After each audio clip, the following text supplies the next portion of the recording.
Assalamualaikum warahmatullahi wabarakatuh. Welcome to Hyuyin Channel. Seperti biasa, Mimin akan menceritakan kisah kepahlawanan Chu Xingyun dalam anime Spirit Sword Sofrek. Selamat menyaksikan. Mungkin ada perlindungan bagi para penyihir, tetapi perlindungan itu terlalu banyak mudah bagi para penyihir itu untuk kehilangan batasan mereka. Begitu iblis-iblis itu tidak memiliki hukum, mudah untuk sepenuhnya menghadapi warga sipil.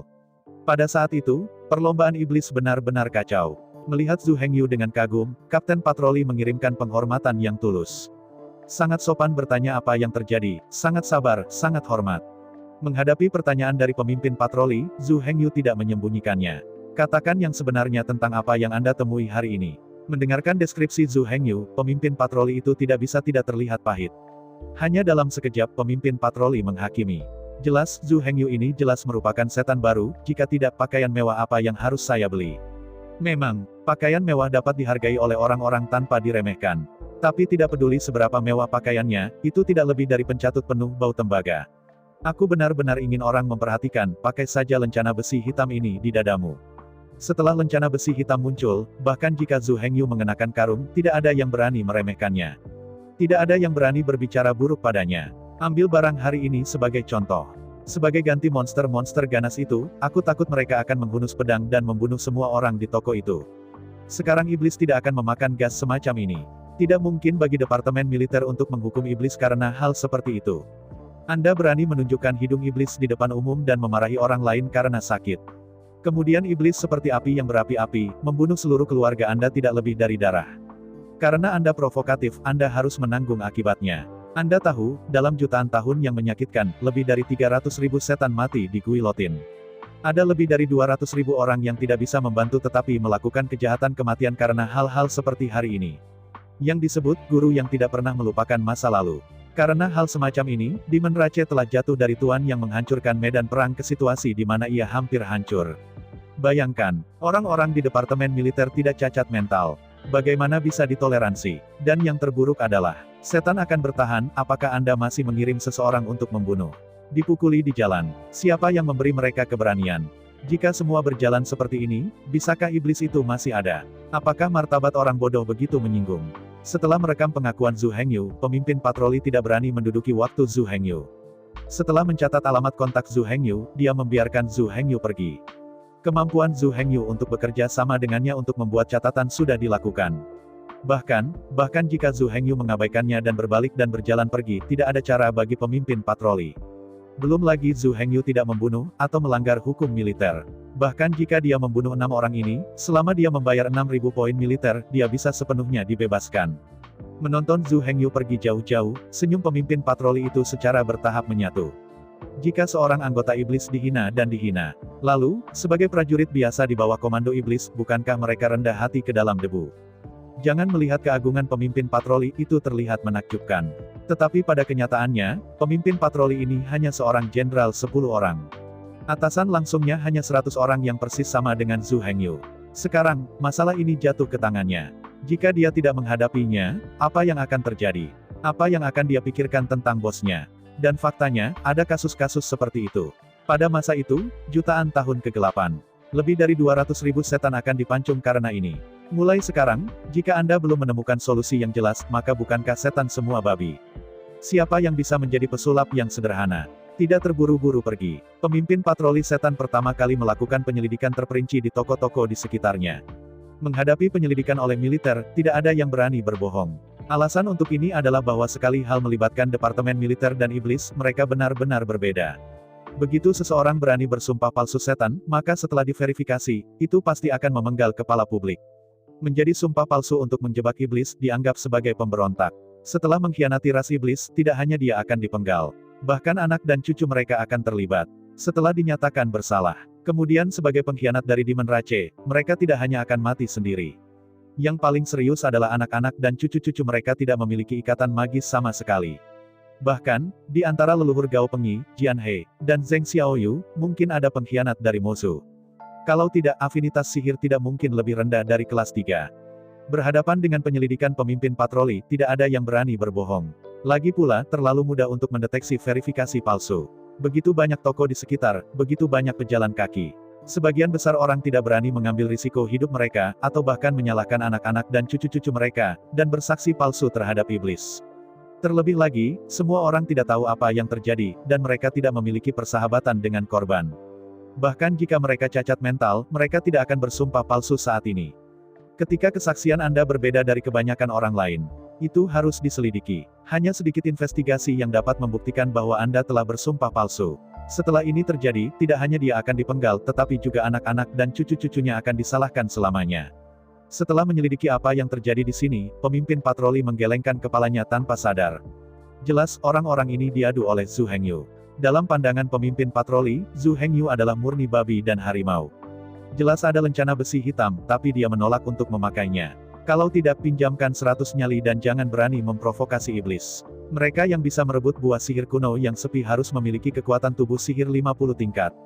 Setelah sihir dinyalakan, adalah mungkin untuk meledakkan kekuatan bertarung 60 setan.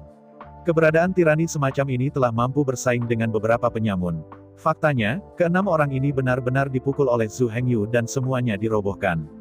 Tidak ada kekuatan untuk melawan sama sekali. Setelah penyelidikan berulang, jelas bahwa Zhu Hengyu tidak memiliki tanggung jawab untuk mengkonfirmasi masalah ini, sebagai gantinya, ia mencoba yang terbaik untuk menahan diri. Pemimpin patroli menyerahkan laporan tertulis kepadanya. Lagi pula, patroli hanya bertanggung jawab atas keamanan jalanan. Ingin pergi ke pasar untuk menangkap orang, itu bukan kerangka acuan mereka.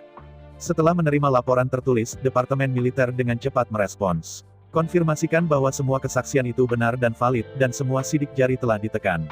Dan semua kesaksian sepenuhnya konsisten, tanpa konflik apapun. Kasus ini pada dasarnya diselesaikan. Kasus serupa jarang terjadi dalam beberapa tahun terakhir. Sekalipun otak itu bodoh, itu tidak terlalu gila. Ini hanyalah bintang ulang tahun tua yang makan arsenik lelah hidup. Namun, meskipun jarang muncul dalam beberapa tahun terakhir, ada terlalu banyak kasus serupa dalam sejarah. Untuk kasus serupa, sudah lama disimpulkan. Tidak ada penelitian atau diskusi yang diperlukan, langsung saja ke proses. Belum lagi bagaimana dalam Kementerian Urusan Militer, pengadilan militer dengan cepat melalui proses dan melalui formalitas. Di sisi ini, di dalam toko mewah itu, masih ada kedamaian. Setelah mengirim Zhu Hengyu, tidak ada yang menganggapnya serius. Lagi pula, jika Zhu Hengyu benar-benar memiliki kemampuan, dia tidak begitu tidak berguna dan sabar. Adapun fakta bahwa Zhu Hengyu adalah iblis baru, tidak ada yang memikirkannya sama sekali.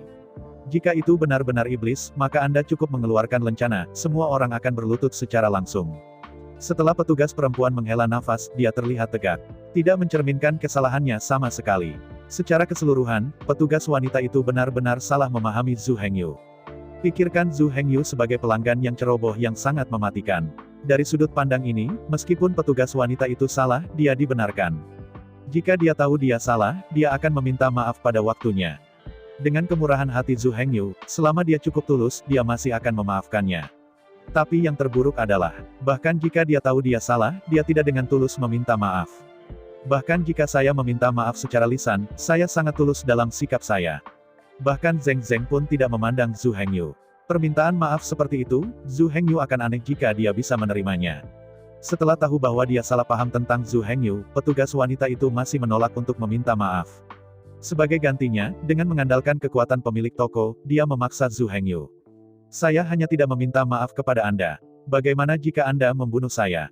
Jika Anda membunuh saya, Anda harus membayar untuk hidup Anda, apakah Anda berani? Latihan inilah yang benar-benar membuat Zhu Hengyu marah. Meskipun Zhu Hengyu tidak akan menembak seorang gadis, tetapi ingin menghukumnya dan membuatnya menyesal, ada beberapa cara, ada yang berarti. Hanya saja, dalam kemarahan, Zhu Hengyu belum menemukan jawabannya. Di bengkel di belakang toko, penjaga toko wanita, tetapi mengerutkan kening, gelisah. Meskipun secara logis berbicara, dalam keluarganya, tidak perlu takut kepada siapapun. Keluarga Sun Kekaisaran, meskipun bukan keluarga super, sama sekali tidak takut pada siapapun. Tapi saya tidak tahu mengapa, sejak Zhu Hengyu pergi, kelopak kirinya telah melompat. Apalagi jantungnya terus berdenyut. Sebuah firasat bahwa sebuah bencana akan datang ke kepala akan berdampak pada pikirannya tanpa terkendali. Sementara penjaga toko wanita senang, ada langkah kaki yang lebat di luar toko. Sebuah suara dari Shen Han terdengar dari toko di depan, ini adalah tempat Anda tidak bisa salah. Semua orang menyebar, pergi ke toko-toko sekitarnya untuk menyelidiki dan mengumpulkan bukti. Mendengarkan suara di toko, penjaga toko wanita itu melompat sesaat. Tidak berani melalaikan, dia membuka pintu pada awalnya dan melihat ke arah toko.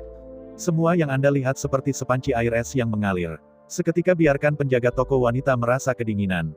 Melihat sekeliling, ratusan tentara bersenjata lengkap mengemas toko. Melihat keluar dari toko, banyak tentara yang mengelilingi toko-toko di sekitarnya. Pemilik setiap toko, serta petugas dipanggil dan membuat catatan terperinci. Melihat ke toko, 3 asisten toko diisolasi. Di depan setiap petugas toko, ada orang khusus yang bertanggung jawab atas pertanyaan dan catatan. Di antara menunggu dan melihat penjaga toko wanita, selusin tentara berjalan cepat. Menatap ke atas dan ke bawah pada pemilik wanita, Kapten Tim Sen Leng berkata, "Apakah kamu pemilik toko ini?" Menelan air liur dengan gugup, penjaga toko wanita berkata dengan gugup. Aku penjaga toko, tolong. Permisi, apa yang terjadi?" "Kamu, diam." Kapten memotongnya dengan dingin sebelum penjaga toko wanita selesai bertanya. Melihat penjaga toko wanita dengan kejam, Kapten Sen Leng berkata, "Sekarang aku bertanya padamu, bukan kamu bertanya padaku." Dihadapkan dengan kapten yang kejam, penjaga toko wanita semakin panik. Setelah mengerucutkan bibir merahnya yang cerah, penjaga toko wanita berkata, Aku seorang cucu, lihat." Mendengarkan penjaga toko wanita, sang kapten cemberut. Jika dia sendirian, dia pasti tidak akan berani memprovokasi matahari. Lagi pula, dia hanya Kapten Tim 10. Tidak bisa bertarung melawan keluarga besar Sun. Tapi masalahnya sekarang adalah dia menyinggung iblis. Kejahatannya telah dikonfirmasi oleh bukti dasar. Tidak ada yang mengerikan bagi orang yang sekarat. Terlebih lagi, dalam hal ini, keluarga Sun sama sekali tidak berdaya. Memikirkan hal itu, Kapten berkata dengan jijik. "Bagaimana dengan keluarga Sun? Sekarang, Kaisar Iblis tidak akan bisa melindungimu, katakan saja padaku." Mendengar kata-kata kapten, penjaga toko wanita langsung membeku. Bahkan Kaisar Iblis tidak dapat menyimpannya, maka hanya ada hukum militer. Bagaimana dia bisa melanggar hukum militer penduduk sipilnya? Melihat ekspresi ngeri penjaga toko wanita, kapten tidak bisa membantu tetapi merasa kasihan. Ngomong-ngomong, penjaga toko wanita ini benar-benar cantik yang masih kulihat. Sangat disayangkan bahwa dia menyinggung iblis, dia sudah mati, dan iblis tidak bisa mempertahankannya. Tentu saja, jika iblis ingin melindungi, iblis biasa mungkin akan menarik diri secara langsung. Sebagai jenderal iblis biasa, beraninya kamu bertarung melawan Kaisar Iblis. Tapi sejauh menyangkut masalah ini, Kaisar Iblis jelas tidak akan maju. Bahkan, orang tidak tahu tentang itu. Sayang sekali pada penjaga toko wanita, ketua tim berkata. Laporkan nama, umur, dan identitas terperinci. Melihat kapten dalam ketakutan, penjaga toko wanita berkata, "Aku Nona Sun Jiada, bernama Sun Meiren." Sun Meiren. Mendengar nama ini, kapten tim penasaran, bagaimana mungkin ada orang yang begitu narsis dan menyebut diri mereka si cantik. Melihat ekspresi sang kapten yang penasaran, penjaga toko wanita itu dengan tergesa-gesa menjelaskan ini semacam kebaikan hati, bukan manusia. Mengangguk dengan jelas, kapten melanjutkan. "Apakah Sun Meiren? Berapa umur tahun ini?" Meremas tinjunya dengan gugup, Sun Meiren menggigil dan berkata, "Yah, bisakah kamu ceritakan lebih dulu apa yang terjadi, mengapa?" Menghadapi pertanyaan Sun Meiren, kapten tidak bisa menahan senyum pahit. Dihadapkan dengan wanita cantik, sulit baginya untuk tetap dingin dalam waktu yang lama. Setiap orang memiliki cinta akan kecantikan. Sun Meiren ini sebenarnya adalah Sun Meiren. Sun Meiren adalah namanya, dan Sun Meiren hanya menggambarkannya. Melihat Sun Meiren yang lembut dan cantik di depannya, kapten tidak bisa tidak merasa iba. Tinggi Sun Meiren tidak tinggi, hanya sedikit lebih dari 1,5 meter, kurang dari 1,6 meter. Sosok ramping dan ramping, postur anggun, dapat digambarkan sebagai kelegaan luar biasa indah. Semua garis di seluruh tubuh benar. Wajah yang lembut bisa disebut indah dan cantik.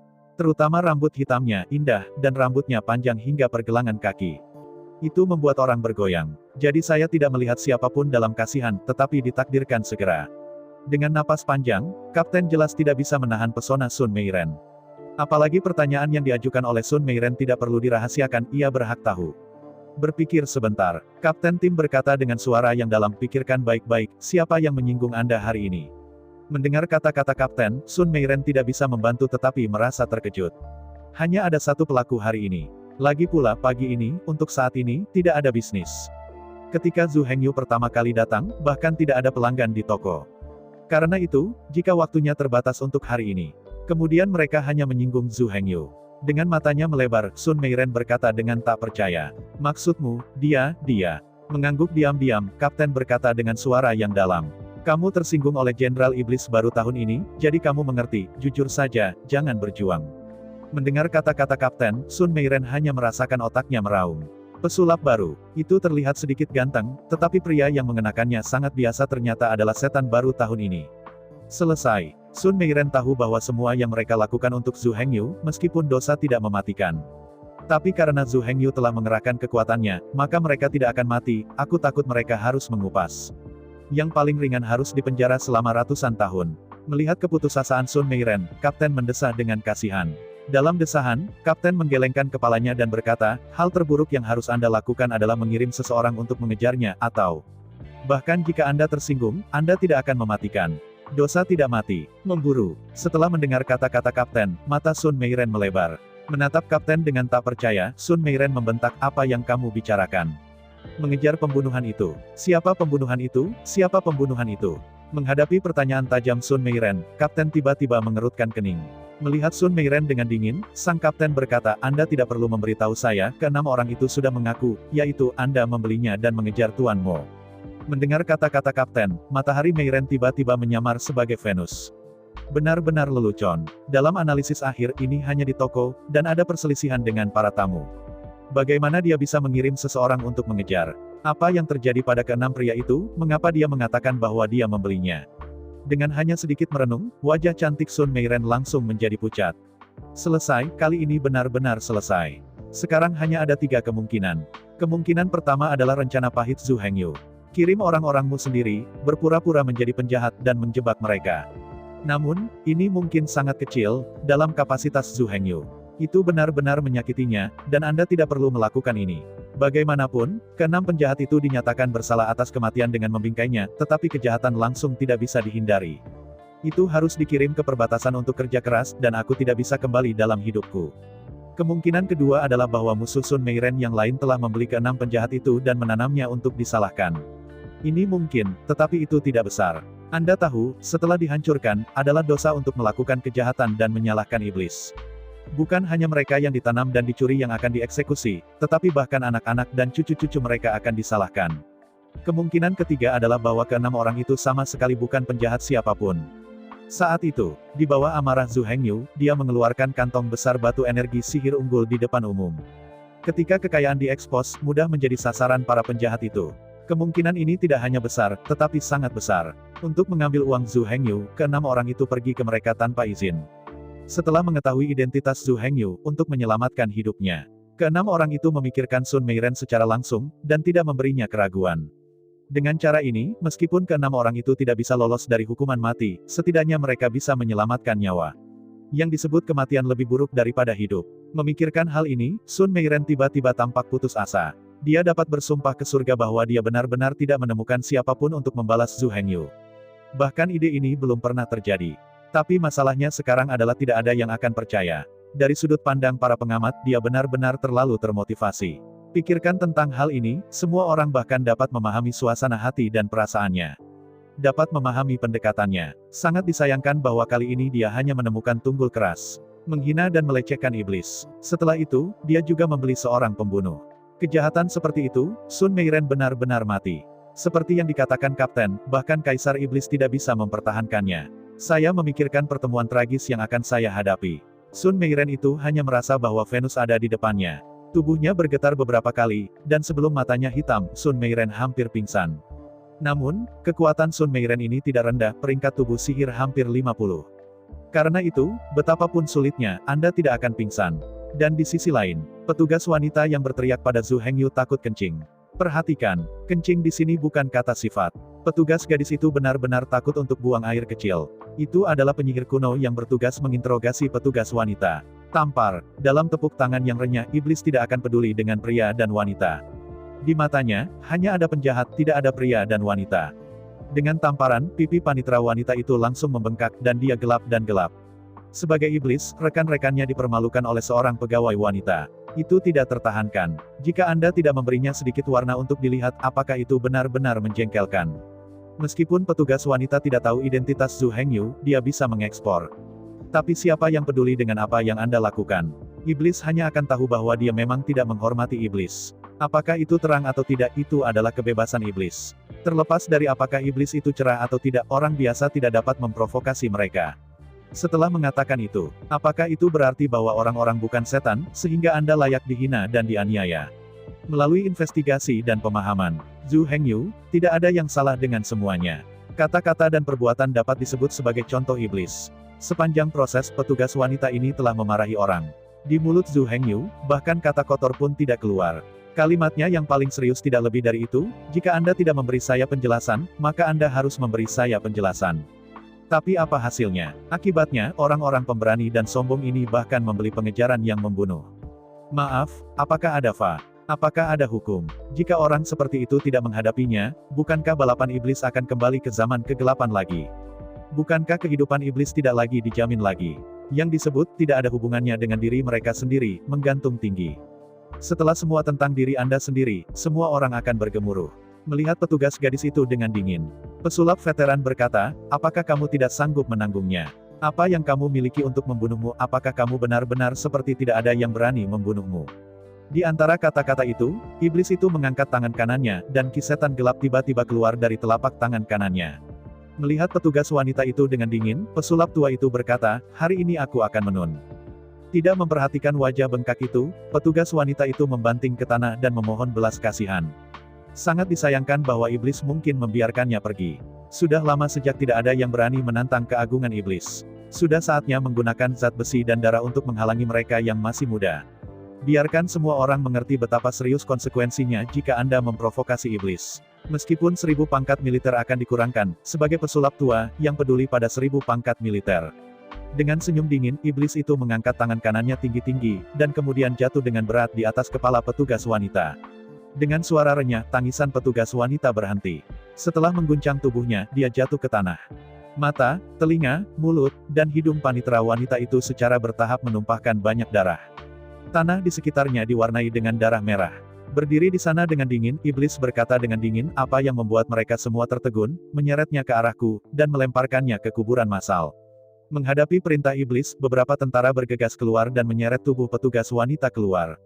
Saat berikutnya, iblis akan berbalik dan berjalan menuju Sun Meiren. Berjalan ke Sun Meiren, iblis itu akan menunjukkan senyum dingin. Dengan senyum lebar, iblis itu akan menunjukkan gigi putih, hehe tersenyum dan berkata, bagaimana dengan keluarga Nona Sun, iblis itu akan terganggu. Anda akan mati, tidak ada yang bisa menyelamatkan Anda. Di antara kata-kata itu, iblis akan melambaikan tangannya yang besar dan berteriak, apa yang masih kau lakukan, diambil. Ayo cepat, cepat. Seluruh proses sangat lambat. Namun nyatanya, dari masuknya tentara ke toko, hingga evakuasi semua orang. Seluruh proses hanya membutuhkan 1/4 jam. Menghadapi penyelidikan oleh militer, tidak ada yang berani berbohong. Konsekuensi dari sumpah palsu dan membingkai iblis terlalu serius. Cukup parah sehingga Ning Ken terbunuh, dia tidak akan pernah melakukan pengkhianatan seperti Demon Rache dan momok anak-anaknya. Meskipun tidak ada pelanggan lain di tempat kejadian pada saat kejadian. Tapi jangan lupa, ada 3 staf di toko. Menghadapi penyelidikan oleh Departemen Militer, bagaimana mungkin 2 asisten toko wanita yang tidak ada hubungannya dengan masalah ini berani berbohong? Seluruh kejadian terjadi tepat di bawah mata mereka. Bahkan jika saya tidak tahu kalimat itu adalah kesaksian palsu. Dan, bukan hanya 2 asisten toko wanita itu. Orang-orang di sekitar toko semua dilihat dan didengar dengan mata kepala sendiri. Dengan sedikit penyelidikan, semuanya jatuh pada tempatnya. Kesaksian semua orang persis sama. Perbedaannya hanya sedikit berbeda. Dengan bukti kuat, bahkan Sun Meiren tidak perlu menginterogasi. Kesaksian ratusan orang sudah cukup untuk menyimpulkan kasus ini. Bahkan jika Sun Meiren mengatakan bunga itu tidak akan berguna. Ayo cepat, cepat. Hanya toko disegel dan kekacauan tempat yang tersisa. Para prajurit yang menyaksikan militer dengan cepat dievakuasi, dan semua orang ketakutan. Para pemilik toko di setiap toko mengumpulkan karyawan mereka sesegera mungkin. Bagaimanapun, tidak boleh kasar kepada para tamu. Kalau tidak mereka mungkin nasib buruk berikutnya. Pada saat yang sama, pemilik toko mengundang para pelukis untuk melukis gambar Zhu Hengyu. Petugas ini harus diakui oleh semua asisten toko. Jika dia bertemu orang ini lagi lain kali, dia akan menjadi leluhurnya. Siapa yang berani memprovokasi orang ini? Tanpa bantuan Zhu Hengyu, pemilik toko di setiap toko akan mencekiknya hidup-hidup. Alasan mengapa semua orang sangat gugup benar-benar tidak berdaya. Sebagai ganti jenderal sihir lainnya, saya berharap saya bisa menggantung lencana di dada saya 12 jam sehari. Saya khawatir semua orang tidak tahu bahwa dia adalah setan. Namun, Zhu Hengyu cukup aneh, jelas iblis, tetapi dia tidak menggantung lencana. Begitu seseorang tanpa sengaja menginjaknya, itu dianggap cetakan darah. Kelompok jenderal di Departemen Militer sangat sibuk sehingga mereka dapat menemukan beberapa orang yang menyinggung mereka. Apakah Anda menabraknya, bukankah Anda mencari pelecehan? Hari ini, petugas wanita tidak menginterogasi Anda sama sekali. Apakah Anda tersinggung? Bukan. Lalu kamu mati. Itu hanya 1000 prestasi militer, meskipun itu dikurangi. Bagaimanapun, iblis-iblis itu sama sekali tidak akan mentolerir mereka yang menyinggung mereka dan terus hidup di dunia ini. Bahkan jika itu membayar harga yang besar untuk ini, itu tidak akan ragu. Bagaimanapun, setan-setan itu sama sekali tidak akan membiarkan zaman kegelapan datang lagi. Jadi, dengan hanya sedikit pertumbuhan, mereka akan memasuki keadaan marah. Sun Meiren itu juga terkena cahaya dari keluarga. Jika dia bukan keluarga Misun, dia masih akan dipenggal di tempat tanpa interogasi. Namun, meskipun keluarga Sun dapat melindungi Sun Meiren dari pelecehan, tetapi karena itu menyinggung iblis, sulit untuk diselamatkan. Kalau tidak, semua iblis tidak akan pernah menerimanya. Kita mati untuk kelahiran iblis dan mati dalam pertempuran. Apakah itu cara Anda memperlakukan kami? Belum lagi bagaimana militer menangani Sun Meiren. Belum lagi, apa yang terjadi pada Sun Meiren setelah dibawa pergi. Di sisi lain, Zhu Hengyu membawa Wu Xiuli dan kembali ke Purgatory Inn dengan wajah tertekan. Adapun Wu Xiuli, tidak ada keinginan untuk berbelanja.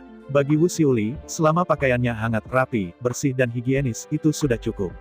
Secara alami, Wu Xiuli tidak suka berdandan. Kalau tidak, dengan gaji bulanannya 15.000, dia tidak akan membeli pakaian dengan 300 batu ajaib. Secara keseluruhan, Wu Xiuli sebenarnya adalah gadis karir. Bagi Wu Xiuli, makna hidupnya adalah untuk mencapai karir dan menyadari nilainya. Untuk berpakaian, sesederhana mungkin. Jika tidak, dengan penampilan Wu Xiuli, selama Anda berdandan sedikit, itu pasti akan menjadi cantik. Setelah kembali ke penginapan, Zhu Hengyu langsung menyerahkan tugas pengadaan pakaian kepada Wu Xiuli. Sebagai penjaga toko besar Purgatory Inn, pakaian Wu Xiuli sekarang jelas tidak pantas. Jika bahkan pakaian penjaga toko besar Purgatory Inn begitu lusuh, bagaimana bisa makanan di Purgatory Inn dijual dengan harga tinggi? Menghadapi perintah Zhu Hengyu, Wu Xiuli secara alami tidak bisa menahan diri. Namun, meskipun Wu Xiuli tidak menentang perintah Zhu Hengyu, itu bisa diubah dalam praktik. Setelah mendapatkan dana pengadaan pakaian khusus yang disetujui oleh Zhu Hengyu, Wu Xiuli tidak membeli dari luar negeri, tetapi mendirikan departemen pakaiannya sendiri di Purgatory Inn. Awalnya, Zhu Hengyu memberi Wu Xiuli 100 juta batu energi ajaib, biarkan dia membeli 10 set pakaian untuk Zhu Hengyu dan dirinya sendiri. Tetapi setelah mendapatkan uang, Wu Xiuli menghabiskan 30 juta yuan untuk membeli toko pakaian kuno. Dan toko pakaian itu bergabung menjadi Purgatory Inn, dan menjadi departemen pakaian Purgatory Inn. Dari 100 juta batu ajaib, 30 juta digunakan untuk membeli toko pakaian. Selanjutnya, Wu Xiuli menghabiskan 60 juta yuan untuk membeli sejumlah besar bahan berharga. Sisanya 10 juta akan digunakan sebagai modal kerja untuk departemen pakaian. Akibatnya, Zhu Hengyu dan Wu Xiuli masing-masing memiliki 10 set kostum yang indah. Biaya satu potong setinggi 3 juta. Jika dijual di toko, harganya setidaknya 10 juta keping. Meskipun gaun ini bukan pakaian merek mewah. Namun, setelah logo Purgatory Inn dicetak, tidak ada yang berani meremehkan kostum ini. Selain itu, sekilas Anda tahu betapa berharganya bahan-bahan ini. Para profesional dapat menilai nilai pakaian ini sekilas. Meskipun gaya pakaian ini agak kuno, mereka lebih khusyuk, mulia dan elegan. Bahkan, toko pakaian yang dibeli menurun. Itu karena mereka terlalu kuno dan tidak tahu solusinya. Mereka telah berkembang bersama mereka, tetapi mereka tetap mempertahankan keahlian lama dan melakukan gaya lama. Meskipun keahlian mereka telah mencapai tingkat kesempurnaan, penjualan masih belum naik. Di ambang kegagalan, dia menyetujui akuisisi Wu Xiuli. Perlu disebutkan, simbol dari Purgatory Inn adalah nyala api Purgatory yang terbakar. The Purgatory Inn adalah inn paling mewah dan mewah dari domba iblis. Oleh karena itu, meskipun pakaian ini bukan merek mewah, nilai dan status mereka tidak kalah dengan merek mewah, tetapi dikalahkan oleh merek mewah. Milik merek mulia, logo keluarga iblis kaisar saat ini bukanlah merek mewah. Tapi siapa yang mengira pakaian dengan tanda iblis itu sampah? Bahkan, pakaian dengan simbol kerajaan di atasnya disebut Yuyong. Tidak ada merek yang cocok. Tanda Purgatory Inn sedikit lebih rendah dari kerajaan-kerajaan. Namun demikian, keluarga kerajaan benar-benar melampaui apa yang disebut merek mewah. Terutama tanda Purgatory Demon King mewakili kemuliaan tuan pertama dalam sejarah Demon Rache. Meskipun Purgatory Demon King akhirnya mati di tangan penguasa Star Immortal Gate. Tetapi jika seseorang memandang rendah dia karena ini, itu akan salah. Di bawah pertempuran itu, para penguasa Stargates mengalahkan dan membunuh total 4 tuan. Keempat tuan adalah naga leluhur naga, Phoenix dari Phoenix, dan leluhur Kirin. Adapun yang keempat itu adalah iblis api penyucian iblis. Dengan kata lain, Raja Iblis Purgatory hampir bisa dibandingkan dengan Zulong, Zufeng, Zukilin. Untuk ras iblis, Raja Iblis Api Penyucian adalah tuan pertama dari ras iblis sejak zaman kuno. Bahkan Kaisar Setan tahun itu bukan lawan Raja Setan Infernal. Dia pernah menumbuhkan kekuatan api penyucian ke lapisan 16 dari api penyucian setan. Bahkan untuk Sang Zulong, Zhu Feng, dan Zhu Qilin itu bukan angin yang ada. Dikatakan, jika Anda dapat memupuk kekuatan api penyucian ke lantai 18, Raja Iblis Pencahar akan melompat maju dan menjadi keberadaan berdampingan dengan leluhur iblis. Tentu saja kedengarannya seperti lantai 16 dekat dengan lantai 18. Tapi sebenarnya, saya ingin meningkatkan kekuatan api penyucian ke lantai 18. Saya takut bahwa semua kehidupan dapat dilakukan di dunia ini. Secara teori, itu tampaknya mungkin. Namun faktanya, kecuali Raja Iblis Api Penyucian bisa seperti nenek moyang iblis tahun ini. Hancurkan dunia kuno dan hancurkan semua makhluk hidup. Kalau tidak, kekuatan api penyucian tidak akan pernah bisa memperbaiki lantai ke-18. Tentu saja, tanda Raja Iblis masih relatif menarik bagi anak perempuan. Sebagai tuan pertama dari perlombaan iblis, daya tarik Raja Iblis Purgatori kepada biksu pria terlalu besar. Di satu sisi, semua biksu laki-laki dari Demon Rache adalah bubuk otak dari Purgatori Demon King. Sudah pasti hal paling keren untuk bisa memakai pakaian yang ditandai oleh Purgatori Demon King. Sayangnya, Purgatori In tidak memproduksi pakaian. Sementara Infernal Demon masih hidup, dia tidak pernah membuka toko pakaian. Sebenarnya, dewa penyucian terbaik dalam hal alkimia, memasak dan berkelahi. Adapun penempaan dan alkimia, mereka tidak pernah terlibat. Karena itu, tidak ada industri pakaian di bawah api penyucian dari api penyucian. Dari perspektif ini, adalah mungkin untuk mengenakan pakaian yang dicetak dengan tanda Purgatori Demon King. Itu benar-benar gila. Ketika Anda pergi keluar mengenakan pakaian seperti itu, Anda tidak perlu khawatir tentang seseorang melihat orang rendah. Belum lagi, nilai pasar setiap set pakaian setidaknya 10 juta. Namun, tanda Raja Iblis Api Penyucian menakutkan, tidak bisa diremehkan. Setelah mendapatkan 10 set pakaian, Zhu Hengyu tidak merasakan perbedaan. Zhu Hengyu dan Wu Xiuli sebenarnya adalah orang yang sama. Jika tidak perlu untuk bekerja, ia tidak peduli harus mengenakan apa. Selama pakaiannya hangat dan cukup rapi, Anda bisa memakainya dengan nyaman. Dalam hal lain, Zhu Hengyu benar-benar tidak peduli. Hal yang sama berlaku untuk Wu Xiuli. 10 set pakaiannya sama sekali tidak seperti pakaian anak perempuan. Semua pakaian netral. Dibandingkan dengan rok bordir yang disukai anak perempuan, mereka lebih dekat dengan pakaian pria.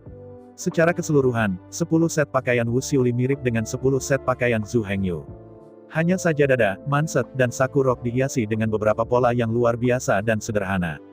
Dan, bahkan jika pola yang baru ditambahkan sebenarnya adalah pola netral. Dalam pakaian yang sama, Zhu Hengyu memakainya, sebenarnya itu juga perlu. Hal yang sama tampan dan tampan, cik.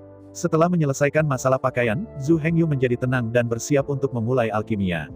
Tapi, sebelum dimulainya alkimia secara resmi, Zhu Hengyu masih harus menyelidiki bagian dalam lubang nyala api. Bahan obat Huolong dan terlalu berharga. Bagaimanapun, Zhu Hengyu harus melakukan segala yang mungkin untuk menghindari kecelakaan. Kalau tidak, setiap kehilangan satu set bahan obat adalah kerugian besar bagi Zhu Hengyu. Saya merasa bahwa satu-satunya hal yang tidak dikendalikan oleh Zhu Hengyu adalah bahwa api penyucian di jet api benar-benar panas. Untuk memastikan sangat mudah, Zhu Hengyu mengenakan setelan api penyucian dan membeli beberapa spar ruang. Lalu, Zhu Hengyu memasuki ruang rahasia alkimia. Melihat jet api dengan diameter lebih dari 1 meter, Zhu Hengyu menarik napas dan melompat turun dari jet api.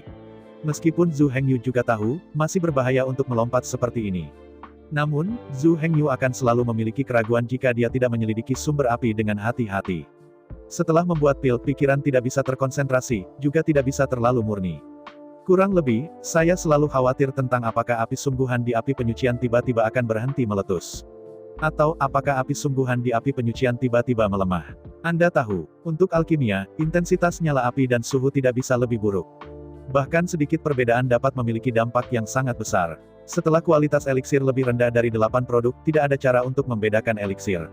Karena itu, jika satu pot obat mujarab hilang, maka 9 naga lebih sedikit dapat dipanen. Jika hanya 1 atau 2 tungku yang hilang, masalahnya mungkin tidak terlalu bagus. Tapi kuncinya adalah, jika keadaan pikiran tidak cukup transparan, pikiran tidak murni. Pada dasarnya tidak mungkin untuk memperbaiki lebih dari 8 produk keabadian. Ini dapat dianggap sebagai membakar dupa tinggi jika Anda dapat memperbaiki eliksir 6 pin. Kecuali Zhu Hengyu meninggalkan api penyucian dan menggunakan api sihirnya sendiri untuk memurnikan obat. Tapi pertanyaannya sekarang adalah, tanpa api penyucian sejati, tidak ada cara untuk melakukan itu. Dewa abadi lainnya tidak disebutkan untuk saat ini. Sejauh Huolong Pil prihatin, sangat perlu untuk memiliki api penyucian. Tidak ada pengganti. Dalam suara tajam memecahkan langit, tubuh Zhu Hengyu jatuh secara vertikal dari nafas. Dalam sekejap mata, tubuh Zhu Hengyu jatuh lebih dari 10 meter. Melihat jurang di bawah kakinya, Zhu Hengyu tahu bahwa jika tidak ada cara bantu, Dia akan jatuh seperti batu yang keras kepala sepanjang jalan. Itu telah jatuh ke inti api penyucian dan menabrak magma. Tinggi sekali, jika benar-benar jatuh. Bahkan jika tubuh ajaib 50 tubuh Zhu Hengyu pasti akan jatuh ke sampah dalam sekejap. Tapi Zhu Hengyu bukan seorang pejuang iblis biasa sekarang. Setelah makan guguan Moguo, Zhu Hengyu sudah menjadi jenderal iblis. Berpikir antara, tubuh Zhu Hengyu terus jatuh hingga ratusan meter. Pada saat inilah Zhu Hengyu menghela nafas dengan keras dan langsung membuka sihir. Dalam rengekan meratap, asap hitam menyebar dari tubuh iblis Zhu Hengyu. Kabut hitam tebal dengan cepat membungkus tubuh iblis Zhu Hengyu di dalamnya. Di dentingan, dua sayap iblis besar dan kuat membentang dari kabut hitam. Kemudian, sepasang lengan yang kuat dan kuat. Sepasang kaki panjang yang besar dan kuat. Itu juga membentang dari kabut hitam. Di bawah jijik hitam, tubuh Zhu Hengyu meluas dari kurang dari 2 meter menjadi lebih dari 3 meter. Di belakang Zhu Hengyu, sepasang sayap iblis perlahan mengipasi. Sayap iblis sebenarnya bukan entitas. Itu adalah tubuh energi yang sepenuhnya terkondensasi oleh energi sihir. Oleh karena itu, meskipun Zhu Hengyu mengenakan baju besi penyucian, dia masih tidak menunda kohesi sayap iblis. Mengipasi sayap iblis di belakang, Zhu Hengyu melayang santai di udara. Biksu iblis setelah demonisasi adalah iblis sejati. Pada saat ini, kekuatan keseluruhan Zhu Hengyu setara dengan kekuatan seorang biksu dengan 61 setan. Didorong oleh sayap iblis di belakangnya, tubuh Zhu Hengyu berkibar bebas di udara. Sayap iblis dibentuk oleh roh yang kental. Mengontrol sayap iblis tergantung pada afinitas sihir. Semakin tinggi afinitas kekuatan sihir, semakin mudah untuk mengontrol sayap iblis. Afinitas magis Zhu Hengyu tidak terbatas. Karena itu, bagi Zhu Hengyu, mengendalikan sayap iblis ini dapat dikatakan seperti lengan. Bahkan, bukan hanya sayap iblis yang dibentuk oleh roh kental. Setelah demonisasi, tubuh Zhu Hengyu tidak banyak berubah. Apa yang benar-benar membengkak dari kurang dari 2 meter menjadi lebih dari 3 meter bukanlah tubuh fisik Zhu Hengyu. Meskipun permukaannya tampak seperti tubuh Zhu Hengyu, tampaknya telah membengkak hingga lebih dari 3 meter, dan terlihat sangat kuat. Tetapi pada kenyataannya, tubuh iblis ini dibentuk oleh ki iblis terkondensasi. Setelah tidak meledakkan demonisasi ini, tubuh iblis yang dibentuk oleh ki iblis kental tidak bisa menyakiti Zhu Hengyu. Dari perspektif tertentu, tubuh iblis-iblis dapat dianggap sebagai satu set baju besi yang dibentuk oleh ki iblis terkondensasi. Melambaikan sayap iblis di belakang, Zhu Hengyu seperti burung, melonjak bebas. Diubah menjadi beku lain. Bahkan jika saya makan buah purba liar. Bahkan jika demonisasi dilakukan, sayap iblis terkondensasi. Tidak mungkin terbang di langit untuk waktu yang lama. Tidak akan lama untuk sayap iblis mereka runtuh. Tidak akan lama bagi iblis mereka untuk runtuh. Tapi Zhu Hengyu berbeda. Tidak seperti orang lain, Zhu Hengyu memiliki afinitas tak terbatas untuk sihir. Melonjak di udara, tubuh iblis tidak dapat dipadatkan dan tidak akan hilang sama sekali. Tidak hanya energi magis yang mengembun tubuh iblis tidak akan hilang, bahkan ketika tubuh iblis terkikis oleh api dan rusak.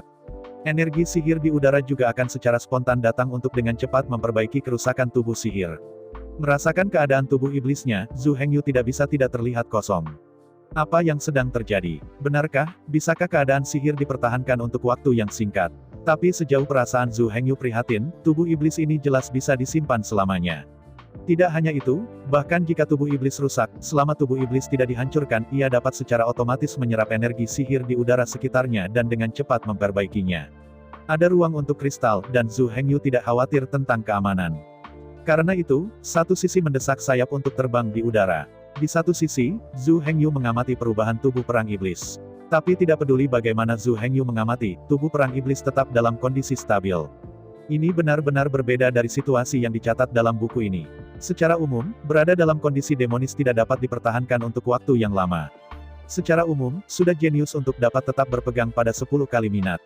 Saat tubuh sihir membaik, durasi dari keadaan teriblis akan secara bertahap meningkat. Bagi para master iblis itu, bahkan jika itu berlangsung 2 atau 3 jam, itu bukan tidak mungkin. Namun, durasi ini mengacu pada keadaan normal. Jika berada dalam kondisi pertempuran, itu belum tentu. Dalam kondisi pertempuran, begitu tubuh perang iblis menderita pukulan ganas dari musuh.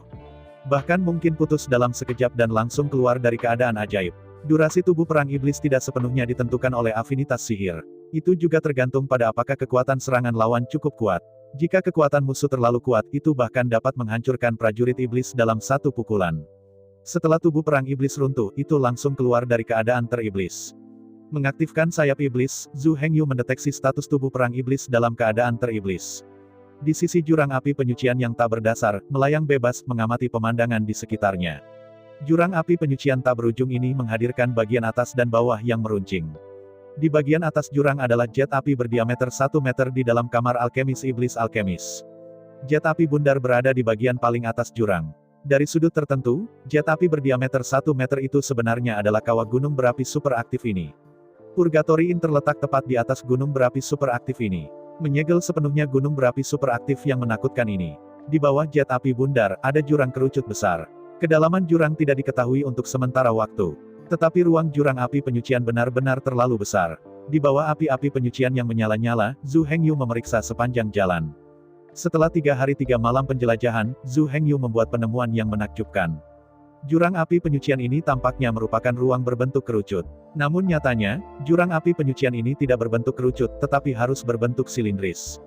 Itu hanya, di bawah letusan ratusan juta tahun api penyucian, sejumlah besar api penyucian terkondensasi, dan di tebing jurang, mereka mengembun menjadi kristal api. Alasan tampaknya jatuh ke dalam sumur adalah karena sejumlah besar batu kondensasi telah memenuhi sebagian besar ruang silinder. Setelah perkiraan kasar, di bawah jurang api penyucian ini, jumlah pirit kental mencapai 300 juta meter kubik yang mencengangkan. Batu api standar adalah sentimeter kubik kristal poligonal. Seperti kita ketahui, 1 meter kubik sama dengan 1 juta sentimeter kubik. Dengan kata lain, 1 meter kubik pirit dapat memisahkan 1 juta pirit standar. Harga pyrolite standar sama dengan harga batu ajaib superior. Kira-kira setara dengan 10.000 batu ajaib dasar. Dihitung dengan cara ini, 360 juta meter kubik pirit, kekayaan yang diwakilkan, jelas merupakan sosok astronomi. Jika Anda menjual semua kristal dengan harga pasar, Anda dapat menjual setidaknya 3 triliun batu kekuatan super. Dengan curiga menggantung di udara, Zhu Hengyu tampak kosong. Akhirnya, saya menghabiskan sejumlah uang dan membeli Purgatory Inn. Saya tidak pernah berpikir bahwa uang ini sepertinya semakin banyak. Meskipun dia tidak akan benar-benar menjual pyrolite ini, pada kenyataannya, pyrolite sangat jarang. Dan di kawah superaktif ini, banyak pirit akan mengembun setiap hari. Selama gunung berapi superaktif ini tidak padam, kristal api di sini tidak ada habisnya dan tidak habis-habisnya. Yang paling menarik Zhu Hengyu adalah, dia berada di lantai 4 api penyucian, memburu sejumlah besar lava raksasa. Memperoleh lebih dari 3.000 biji api lava, bola api lava. Bola api lava mirip dengan kemampuan magis untuk membunuh, dan membutuhkan media untuk mengaktifkannya. Pada saat itu Zhu Hengyu bertanya-tanya apakah mungkin menggunakan lava untuk menggantikan lava dan memulai bola api lava. Tanpa diduga, saya telah mendapatkan begitu banyak batu api sekarang. Perlu disebutkan, kriolite adalah mata uang yang beredar dari kewarganegaraan Hai. Batu energi ajaib adalah mata uang Mozu. Kristal api adalah mata uang Phoenix. Saya ucapkan banyak terima kasih kepada teman-teman yang telah menonton video yang saya tampilkan. Untuk video selanjutnya bisa standby di channel ini. Terima kasih.